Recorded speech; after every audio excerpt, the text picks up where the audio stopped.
Hello বন্ধুরা, আসসালামু আলাইকুম। পাপড়ি মাশরুম অ্যান্ড অ্যাগ্রো ফার্মের পক্ষ থেকে সবাইকে শুভেচ্ছা। আশা করি সবাই ভালো আছেন। যে সকল নতুন শ্রদ্ধেয় উদ্যোক্তারা মাশরুম চাষ করছেন, একেবারে নতুন কিন্তু বুঝতে পারেন না যে অল্প পরিমাণে হারভেস্ট করার পরে কি করবেন। আমার একজন শ্রদ্ধেয় উদ্যোক্তা আছেন নওগাঁতে, উনি ভেবেছিলেন যে শুকাতে হবে না। আপনি যখন একটা স্পুন থেকে মাশরুম হারভেস্ট করবেন, তখন এটা হয়তো 100 গ্রাম বা 90 গ্রাম হবে, কিন্তু আপনি যখন শুকাবেন তখন এটা 9 গ্রাম বা 10 গ্রাম হয়ে যাবে। তখন কিন্তু আপনার মনটা খারাপ হয়ে যাবে। তো সঠিক পদ্ধতি না জানার কারণে এভাবে আসলে সিদ্ধান্ত নেওয়া উচিত না। আমাদের পেজে নক দিয়ে রাখলে আমরা ধারাবাহিকভাবে চেষ্টা করি যাতে আপনি সঠিক পরামর্শ পেতে পারেন এবং সঠিকভাবে চলতে পারেন। তাহলে কি করণীয়? যদি আমার অল্প পরিমাণে হয়, আমি 3-4 দিন বা 4-5 দিন নর্মাল ফ্রিজে রেখে খেতে পারবো, সেই ক্ষেত্রে আমাকে এইরকম পিপি মেনটেন করতে হবে।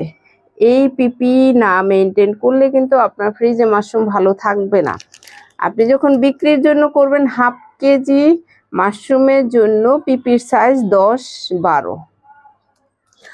এই সাইজটাও জেনে রাখা উত্তম, কারণ আপনি যদি পিপি বাদে অন্য কোনো পলিতে বিক্রি করেন, সেক্ষেত্রে আপনার মাশরুম ভালো থাকবে না। আপনি এভাবে হাত থেকে হারভেস্ট করবেন, হারভেস্ট করে গোড়াটা কেটে ফেলে তারপরে আপনি এরকম পিপিতে যখন রাখবেন, তখন আপনি 4-5 দিন অনায়াসে রেখে খেতে পারবেন। কিন্তু যদি আপনি 15 দিন রেখে খেতে চান, সেক্ষেত্রে আপনি বক্সে রাখতে হবে। যে কোনো বক্সে রেখে ডিপ ফ্রিজে রাখলে আপনি 15 দিন রেখে খেতে পারবেন। আর যদি আপনি 2 মাস পর্যন্ত রেখে খেতে চান, সেক্ষেত্রে আপনি লবণ গরম পানিতে সিদ্ধ করে চিপড়ে পানিটা ফেলে বক্সের ডিপে রাখলে আপনি 2 মাস পর্যন্ত রেখে খেতে পারবেন। এটা শুধুমাত্র চাষিদের জন্য না, যারা মাশরুম স্টক করে খেতে চান একসাথে 1 কেজি তো আর একদিনে খাওয়ার প্রয়োজন হয় না, তো সেক্ষেত্রে আপনি রেখে খেতে পারবেন। নর্মাল ফ্রিজে এইভাবে পিপিটা যখন আপনি এভাবে মুড়িয়ে হাওয়া দিয়ে এভাবে যখন রাবার দিয়ে বেঁধে রাখবেন, তখন এটা অনায়াসে নর্মাল ফ্রিজে 4-5 দিন আপনি রেখে খেতে পারবেন।